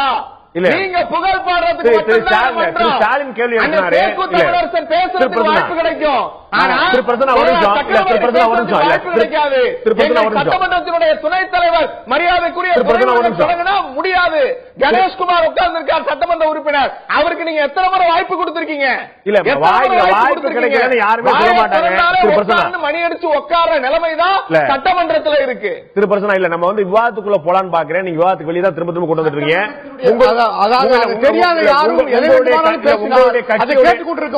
உங்களுடைய கட்சியுடைய பொருளாளர் இன்றைக்கு சட்டமன்றத்தில் கேள்வி இன்னைக்கு திராவிடக்கூடிய மனநிலையில் இன்றைக்கு இருக்கிற சட்டமன்றம் இருக்கிறதா அப்படிங்கறதா கேள்வி. தவாகிருல்லா பேசலாமே தவிர மற்றவர்கள் பேசுவதற்கு எவ்வளவு நேரம் வாய்ப்பு கொடுக்கப்பட்டிருக்கிறது? மக்கள் முக்கியத்துவம் வாய்ந்த பிரச்சனைகளை முக்கியத்துவம் வாய்ந்த தனிநபர் தீர்மானம் வைக்கிற தவிர்க்கிற சட்டமன்றமாகத்தான் இப்போது நடைபெற்றுக் கொண்டிருக்கிறது. இல்ல மன்னிக்கணும் அந்த விவாதத்தை இந்த மாதிரி இதே தொடர நான் விரும்பல. இது நியாயமான விஷயமாக இருக்கான்னு நினைக்கிறேன். சட்டமன்றத்துடைய மாண்பு உங்களுக்கு அறிந்த விஷயம் தான். சட்டமன்றத்தில் ஒவ்வொரு முறை எல்லா கட்சிகளுக்குமான உரிய வாய்ப்புகள் கொடுக்கப்பட்டு இருக்கிற இந்த ஆட்சியில் கடந்த ஆட்சியோட வெளியேற்றங்களும் வெளிநடப்புகளோட நடப்பது முதல் முறை கிடையாது. உங்களுக்கு தெரியும். நீங்க இப்ப வரைக்கும் ஜல்லிக்கட்டு பிரச்சனை வச்சு பேசாம மாற்று பேசிட்டு இருக்கேன். நான் தொடர முடியாது இருக்கேன். திரு கணேஷ்குமார், ஜல்லிக்கட்டுல நீங்க கேட்ட ஒரு விஷயம், ஒரே ஒரு நிமிஷம். ஜல்லிக்கட்டுல நீங்க கேட்ட ஒரு விஷயம் என்னவென்று சொன்னால், இதற்கு முன்னாடி நீங்க கேட்டிருக்கிறீங்களா எதிர்க்கட்சிகள் குரல் எழுப்பி இருக்கிறதா என்றுதான். இது நடைமுறை பொறுத்தவரை மாநில அரசை தாண்டி மத்திய அரசினுடைய செயல்பாட்டில் இருந்தது. மத்திய அரசினுடைய செயல்பாட்டில் காட்சி பொருளாக கொண்டு வந்த அந்த சர்ச்சை எல்லாம் மக்களுக்கு தெரியும். இதை தாண்டி மரியாதைக்குரிய அமைச்சர் நிர்மலா சீதாராமன் அவர்கள் பேசும்போது தமிழக அரசிற்கே ஒரு வாய்ப்பு இருந்தது, அது செய்யவில்லை. அவங்க தனி தீர்மானத்தை நிறைவேற்றலாம், தனி சட்டத்தை கொண்டு வரலாம் என்று கேட்டபொழுது இன்னைக்கு நாங்க கோரிக்கை வச்சது கூட அதுக்கு விளக்கம் கொடுங்க, நீங்க இல்லனா சட்டத்தை நிறைவேற்றுங்க. இந்த அவை எத்தனையோ தீர்மானங்களை ஒருமனதாக நிறைவேற்றி இருக்கிறது, அதற்கு ஒரு தீர்மானத்தை கொண்டு வாங்க அப்படின்னு தான் நாங்க கேட்டோம். இதுதான் இந்த ஜல்லிக்கட்டினுடைய நடைமுறைக்கு இன்னைக்கு இருக்கக்கூடிய விஷயம். உண்மையிலேயே வாய்ப்பு இருந்திருந்தால் நாங்க என்ன கேட்கிறோம்னு சொன்னா, இப்ப அமைப்பு வந்தது, அந்த தடை வந்த உடனே மத்திய அரசு ஒரு எக்ஸிகியூட்டிவ் ஆர்டர் போடுது. எக்ஸிகியூட்டிவ் ஆர்டருக்கு ஒரு ஸ்டே ஆர்டர் உடனே போடுறாங்க, அது விரைவாக நடக்கிறது. ஆனா தமிழக அரசு போட்ட பெட்டிஷன் மாநில அரசு அவசர சட்டம் கொண்டு வரலாம் அப்படிங்கறத எதிர்க்கட்சி எல்லாருமே இன்னைக்கு திடீர்னு வலியுறுத்துறாங்க. இதற்கு முன்னாடி ஒரு ஆப்ஷனே சொல்லலையே. அதுதான் நான் கேட்கிறேன். நாங்க அதாவது இதுவரையில் இருந்து மத்திய அரசுடைய பிரச்சனையாக இருந்தது. இப்படி ஒரு ஆப்ஷன் இருக்குது என்பதை நிர்மலா சீதாராமன் அவர்கள் மத்திய அமைச்சர் அவர்கள் கொடுத்ததின் விளைவாக நாங்க அந்த கோரிக்கை வைக்கிறோம்.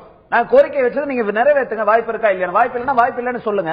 அதுதானே ஒரு நியாயமான ஜனநாயகத்தினுடைய. இல்ல வாய்ப்பு இல்லையா இல்லைங்கிறத சட்டமன்றத்துல சொல்லுவாங்க, நம்ம அதை மறுக்கல. ஆனா திடீர்னு நம்ம வந்து இப்ப புதுசா ஒரு கோரிக்கை வச்சுட்டு இது அரசு செயல்படலங்கிற சரியான்னு கேக்குறேன். நாங்க அரசு செயல்படுறன்ற விமர்சனம் நாங்கள் செய்யவில்லை. அது ஒரு பக்கம் இருக்கட்டும். நாங்க அரசு செயல்படவில்லை என்று சொல்வதற்கு காரணம் நாங்க ரெவியூ பெட்டிஷன் போட்டோம். ரெவியூ பெட்டிஷன் நம்பர் ஆகல. ஏன் நம்பர் ஆகல? அந்த ரெவியூ பெட்டிஷன் நம்பர் ஆகல. அதுக்கு அடுத்த கட்டம் வந்தீங்கன்னு சொன்னீங்கன்னா இன்னைக்கு இருக்கக்கூடிய பெட்டிஷன் இணைச்சாங்க, இன்னைக்கு வந்துச்சு. அதாவது இந்த எதிரான அமைப்புகள் போடுற விஷயங்கள் எல்லாம் வேகமாக செயல்படுகிறது. நீங்க இதற்கு நடத்துவதற்கான முயற்சிகள் எல்லாம் ஓராண்டு காலமாக என்ன பண்ணிட்டு இருந்தீங்க? போன வருஷம் நடக்கல, இந்த வருஷமும் நடக்கல. இந்த ஓராண்டு காலமாக அரசு என்ன நடவடிக்கை எடுத்தது? அதனால செயல்படலன்னு சொல்றோம். இப்படி ஒரு வாய்ப்பு இருக்குமானால் அந்த வாய்ப்பை அரசு தானே முன்னாடியே முன்கூட்டியாக நடத்த வேண்டும் என்ற அக்கறை இருந்திருந்தால் இந்த அரசு ஆராய்ந்திருக்க வேண்டுமா வேண்டாமா? திரு பெருமாள் கொண்டு வருவேன். இந்த விஷயத்துல ஜல்லிக்கட்டு விஷயத்துல மாநில அரசு தேவையான முயற்சிகள் எடுத்து நீங்க பாக்குறீங்களா? இல்ல எதிர்க்கட்சிகள் சொன்ன போல அவசர சட்டம் கொண்டு வரலாம் ஆப்ஷனே ரொம்ப லாஸ்டா தான் இருந்தாங்க, மறுக்க முடியுமா? இல்லங்க, இப்ப வந்து இந்த உரையாடல் இந்த ஜல்லிக்கட்டே வந்துங்க ஒரு பெரிய அரசியலா மாற்றப்பட்டுருச்சுங்க. ஜல்லிக்கட்டு முழுக்க முழுக்க ஒரு பிராந்திய விளையாட்டுங்க. ஒரு 4 மாவட்டங்கள்ல மட்டுமே விளையாடுற ஒரு விளையாட்டை எல்லாருமா சேர்ந்து அது ஏதோ தமிழ்நாடு முழுமையிலுமே எல்லா மாவட்டங்களிலுமே விளையாடுகிற ஒரு விளையாட்டு அப்படிங்கிற மாதிரி ஊதி பெருக்கிறாங்க. அதுல விலங்குநல ஆர்வலர்கள் வராங்க, மத்திய அரசு வருது, உச்சநீதிமன்றம் வருது. இது எல்லாருமே வந்த பிறகு அந்த பொங்கலுக்கு முன்னாடி ஒரு மாசத்துக்கு முன்னாடி தான் இது பற்றிய, இன்னும் சொல்ல போனா ஜனவரி வந்த பிறகுதான் இது பற்றிய விவாதங்களே எல்லா இடத்திலையும் கிளம்புது. ஆக இந்த ஜல்லிக்கட்டை சுற்றி ஒரு மிகப்பெரிய அரசியல் கட்டமைக்கப்படுகிறது. ஒரு பிராந்திய விளையாட்டை ஒட்டுமொத்த தமிழகத்திற்குமான விளையாட்டாக மாற்றியவர்களால் ஏன் இதனுடைய இறுதியை எட்ட முடியவில்லை என்றால் இந்த உரையாடலை தொடர்ச்சியாக எடுக்காமல் கடைசியாக வந்த பிறகு அந்த ஒவ்வொரு கட்டமாக நகர்த்தி கடைசியில வந்து மாநில அரசு இதுக்கு ஒரு அவசர சட்டம் கொண்டு வர வேண்டும் என்று சொல்வது வந்து என்னை பொறுத்தளவில் ஏற்புடையது இல்லை என்றே நான் நினைக்கிறேன். பாரம்பரியமாக நடைபெற்றுக் கொண்டு வருவது இன்னைக்கு நேற்று இல்ல, சங்க காலத்திலிருந்து வரலாற்றிலேயே அதற்கான வரலாற்றுடைய பெருமைகள் எல்லாம் சங்க காலத்திலே இலக்கியத்திலே இருக்கு. அப்படி இருக்கும்போது இது ஒரு பிராந்திய விளையாட்டு, ஒட்டுமொத்த தமிழகத்துடைய விளையாட்டு என்று தமிழ்நாட்டுடைய உரிமையை அதிமுக இல்ல திமுக இல்ல எந்த கட்சியுமே மாற்றி பார்க்கல. எல்லா கட்சியுமே ஒரே நிலைப்பாடு தான் இருக்குது, கொண்டு வரணும் அப்படிங்கிற மாற்றுக்கிறதுல சட்ட ரீதியான முயற்சிகள் போராட்டம் ஏற்கனவே உங்களுக்கு காவிரி பிரச்சனை முல்லைப்பெரியார் பிரச்சனை தமிழக தொடர்ந்து முயற்சி மேற்கொண்டு தான் இருக்கு. ஆனா இந்த விஷயத்துல அவர்கள் மேற்கொண்ட முயற்சி 10 சொல்லி திடீர்னு ஒரு அவசர சட்டம் கொண்டு வரலாம் சொல்லி மத்திய அரசுல தமிழக அரசு ஒரு பெட்டிஷனா இருக்குங்க. தமிழக அரசு ஒரு மனுதாரரா இருக்கு. இந்த பிரச்சனை இல்ல, அந்த பக்கம் மனுதாரர் இருந்துகிட்டு இந்த பக்கம் நான் ஒரு அவசர சட்டம் கொண்டு வந்தேன்னா இது நீதிமன்றத்தை மதிக்காத போக்கா ஆகாதா? அப்படியே கிடையவே கிடையாது. நீங்க அந்த ரெவியூ பெட்டிஷன் போட்டு இத்தனை நாள் நம்பரே ஆகல. நம்பர் ஆகாததுக்கு முன்னாடி நம்பர் ஆயிடுச்சுங்க, எடுக்கல விசாரணைக்கு. அது எப்படி நீங்க மறுபடியும் ரெவியூ பெட்டிஷன் ஸ்டே பெட்டிஷன் உடனே எடுக்கிறாங்க விவாதத்திற்கு? இதெல்லாம் கேள்விக்குறியாக நீதிமன்றம்ல சேரணும். நீதிமன்றம் ஏன் இருக்குன்னு நம்ம கேட்க முடியாதுல. சொல்றேன், அதுதான் சொல்றேன். இப்ப இவங்க அதுக்கு உண்டான அக்கறை எடுத்து அதற்கு உண்டான மறுசீராய்வு இவங்க போட்டு அதுக்கு உண்டான வேலைகளை இவங்க தொடர்ந்து செஞ்சிருந்தாங்கன்னா மறுசீராய்வு மூலம் தமிழக அவசர சட்டம் கொண்டு வரல, ஏன் கொண்டு வரல சொல்லி இப்ப எல்லா கட்சியிலும் எதிர்த்து கேட்கறாங்க. இந்த ஆப்ஷனே முந்தானே வரைக்கும் கிடையாது. ஆப்ஷன் இல்லன்னா எப்படி ஒரு மத்திய அமைச்சர் சொல்றாங்க இந்த ஆப்ஷன் இதனால இருந்தது? எல்லாருமே அரசியல் பண்றாங்க, கூட கொண்டு வராங்க. அதுதானே நாங்க கேக்குறோங்க. இப்ப இருக்கா இல்லையா? இல்லன்றதை நீங்க சொல்லுங்க. அப்படி ஒரு ஆப்ஷனே இல்லன்றது ஒரு சொல்லுங்க. அந்த ஆப்ஷன், அந்த பதில் ஏன் சொல்ல மாட்டீங்க? நான் திரு தமிழரசன் தான் கேட்கிறேன். ஒரு ஆப்ஷனே இல்ல, அவங்க சொன்னது தவறானதுன்னு சொல்லுங்க. ஏன் சொல்ல மாட்டீங்க? அவசர சட்டம் கொண்டு வருவதற்கான வாய்ப்பு இல்லை, அல்லது அவசர சட்டம் கொண்டு வந்தால் நீதிமன்ற அவமதிப்புக்கு உள்ளாகும், நிறுவனம் இருக்கும்போது பண்ண முடியாது. இது ஏதாவது ஒரு லீகல் ஒப்பீனியன் நம்மகிட்ட இருக்குதா? ஏதாவது பெற்றிருக்கோமா? நம்ம இதுக்கான கொண்டு வரக்கான வாய்ப்பு இல்லை என்று தமிழரசு தெளிந்திருக்கிறதா? இன்றைக்கு மிக தெளிவான பதிலை அரசு தரப்பிலிருந்து நிதியமைச்சரும் மின்துறை அமைச்சரும் அவையில் எடுத்து சொல்லியிருக்கிறார்கள். சட்டமன்ற உறுப்பினர் திரு கணேஷும் அப்போது இருந்தார். அவருக்கு இதற்கு பிறகும் இதுல சந்தேகம் தொடருது. ஜல்லிக்கட்டு நடத்தணுங்கிறது அரசினுடைய நிலை. ஆனா இதை தடை செய்ததற்கு காரணமாக இருந்தவர்கள் எல்லாம் யார்? இப்பவும் இந்த அரசு அதை எப்படி தொடர்ந்து வலியுறுத்திட்டு இருக்கு? அதை நடத்துவதற்கு சட்டப்பூர்வமான நடவடிக்கைகளை மேற்கொள்ளும் அப்படின்னு கேவிட் போட்ட அந்த சந்தர்ப்பத்திலிருந்து இந்த அரசனுடைய நிலையை அரசு வெளிப்படுத்தி இருக்கு. இல்ல நான் சொல்றேன், மத்திய அரசு சுப்ரீம் இல்ல, தமிழக அரசு வந்து தமிழக அரசு இல்ல ஒரே ஒரு கேள்வி கேட்டான், சேர்த்து பதில் சொல்றான். அவர் சொன்ன விஷயங்கள் எல்லாமே கரெக்டா, அரசு செயல தெளிவான விளக்கம் கொடுத்தார். நாங்க கேட்கறது என்னவென்று சொன்னால், அவசர சட்டம் இயற்றங்கள் கேட்கிறோம், முடியுமா முடியாதான்ற பதில் இன்னைக்கு அவையில சொல்லல. இல்ல அவ்வளவுதான். நம்ம அதாவது சட்ட வல்லுநர்கள் சொல்லியிருக்கலாம். இப்ப வந்து ஏற்கனவே மத்திய அரசு வந்து முகுல் ரோத்கை வந்து அட்டர்னி ஜெனரல் வந்து இப்படி கொண்டு வர முடியாதுங்க நீங்க சட்டம் சொல்லி சொன்னாரு. அதன் பிறகு அவங்க அறிக்கை வெளியிட்டாங்க. அது போல நம்ம ஏதாவது சட்டக்கருத்தை வாங்கியிருக்கோமா நான் கேட்கிறேன். இது ஏற்கனவே நாடாளுமன்றத்தில் ஒரு சட்ட திருத்தம் கொண்டு வந்து அதற்கு பிறகு உச்சநீதிமன்றம் 2 முறை தடை விதித்து ஒரு அரசியல் சட்ட சர்ச்சை நிகழ்ந்து கொண்டிருக்கிறது. இந்த சட்ட சர்ச்சைக்கு மாநில அரசு சட்ட ரீதியாக எப்படிப்பட்ட நடவடிக்கைகளை மேற்கொண்டு மீட்டெடுத்து திருப்பி ஜல்லிக்கட்டு நடத்த முடியுமோ அதற்கு முயற்சி செய்து கொண்டிருக்கிறது. இதற்கு வந்து உண்மையா ஜல்லிக்கட்டு நடத்துவதற்கு ஆர்வம் உள்ள யாரும் அரசியலாக்காமல் அதில் உண்மையான ஆர்வம் இருக்குமானால் அரசாங்கத்துக்கு துணை நிற்கணும். ஓகே, நான் திரும்ப என்ன செய்யறாங்க? சட்ட சர்ச்சையில முட்டுக்கட்டை போடுறாங்க. ஒரு மத்திய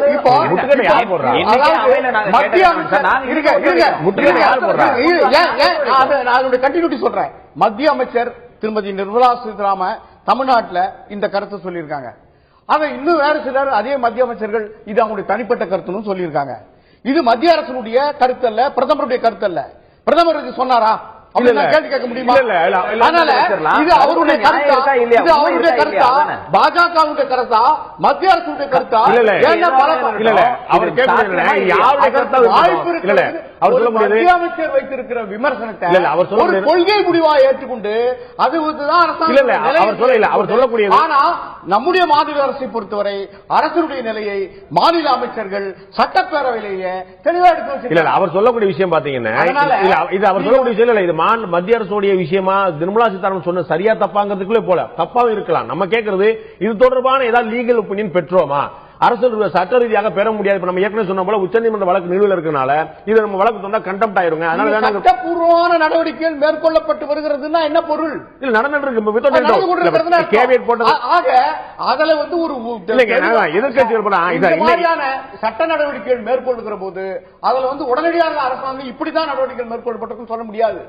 ஏன்னா சட்ட வல்லுநர்கள் எல்லாரையும் எதிர்க்கட்சிகள் சட்டசபையில இதை ஒரு குற்றச்சாட்டா முன்வைக்கும் போது இல்லங்க இந்த மாதிரி அதான் சொல்லிருக்காங்களே, நாம் ஜல்லிக்கட்டை நடத்துவதற்கு என்ன சட்ட நடவடிக்கைகளை மேற்கொள்ள வேண்டுமோ அந்த நடவடிக்கைகளை இந்த அரசாங்கம் மேற்கொண்டிருக்கிறதுன்னு சொல்லியிருக்காங்களே.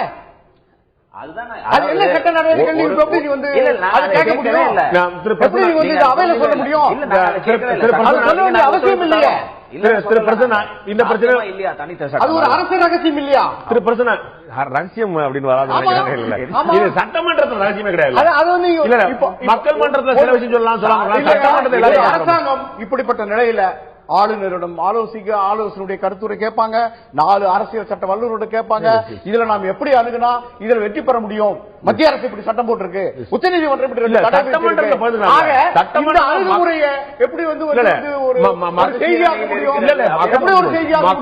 எப்படி வெளியிட முடியும்? இல்ல மக்களுடைய பிரதிநிதி இருக்கக்கூடிய மாண்புமிக்கவை அங்க நம்ம இதை பேசாம எங்க பேச முடியும்? நம்முடைய பேச முடியாது, சட்டமன்றம் தான் பேச முடியும். ஐயா, நம்முடைய சட்ட நடவடிக்கைகள் எதை நோக்கி அப்படின்றத தெளிவுபடுத்தியாச்சு. ஜல்லிக்கட்டுக்கு வெற்றி பெறுவதற்கு தான்.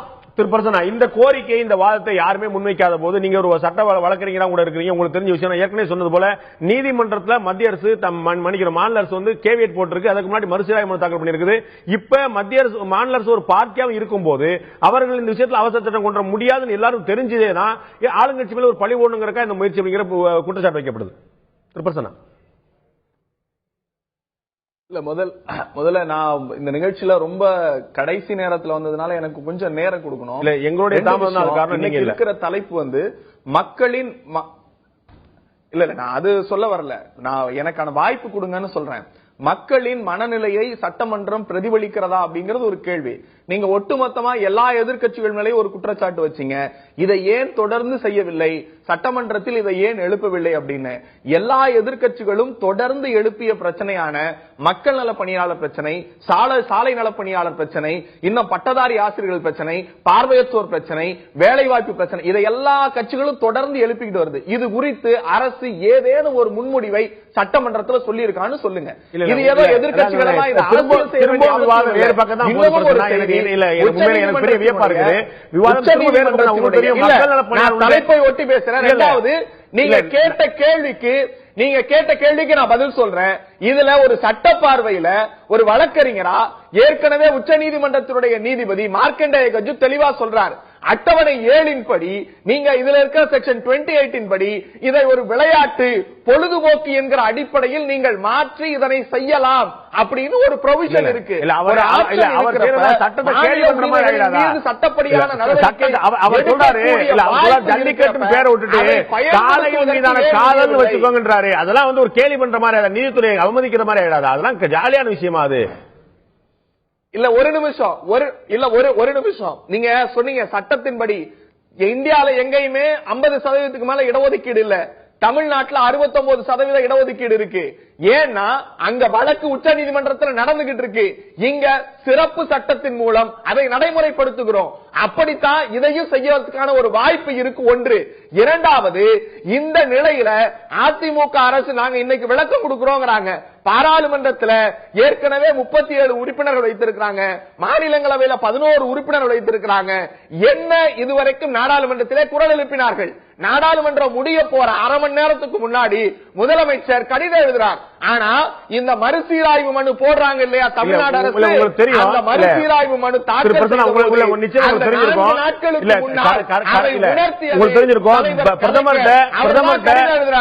ஜல்லிக்கட்டுக்கு உடனடியாக இல்ல பிரதமர்கிட்ட முதலமைச்சர் வச்சிருக்கக்கூடிய அத்தனை கோரிக்கைகள் பட்டியலுமே ஜல்லிக்கட்டு விவகாரம் சேர்ந்தா இருக்குது. அவங்க பல முறை குறிப்பிட்டிருக்கிறாங்க. அவங்க ஒருபோதும் மறுத்தது கிடையாது.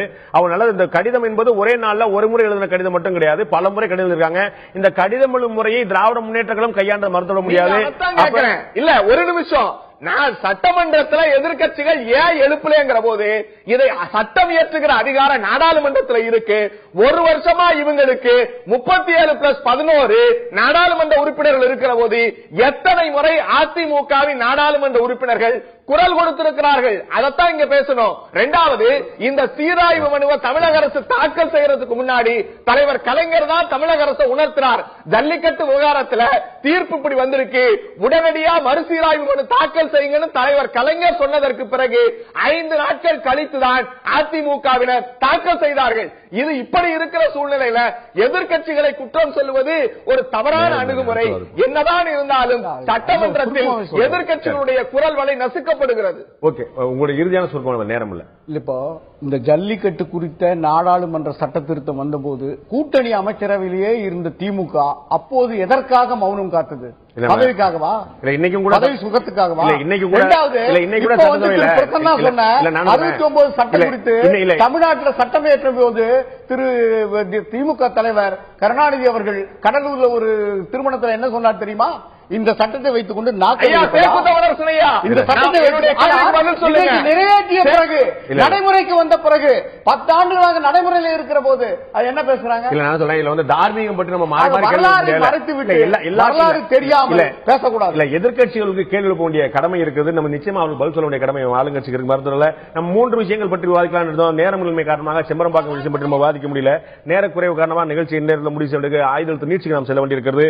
நிச்சயமாக செம்பரம்பாக்கம் ஏரி நீர்த்தரப்பு விவகாரமோ இல்லாட்டி ஜல்லிக்கட்டு விவகாரமோ அல்லது மதுவிலக்கு பிரச்சனையோ தொடர்ந்து கொண்டிருக்கக்கூடிய பிரச்சனையாக மக்கள் மனதில் சந்தேகம் இருக்கக்கூடிய பிரச்சனையாக இருக்கு. அதற்கான பதில் சொல்ல வேண்டிய கடமை அரசுக்கு இருக்கிறது. அவர்களால் ஆன பதிலை சொல்லிக் கொண்டிருக்கிறார்கள். இதை மக்கள் மன்றத்தில் சாமானிய மக்களும் தெளிவுபடுத்த வேண்டிய கூடுதல் கடமை இருக்கிறது மறந்துவிட முடியாது. நிகழ்ச்சியில் கடந்து வந்த கருத்தை 4 பேருக்கும் நன்றி. பார்த்த உங்களுக்கும் நன்றி.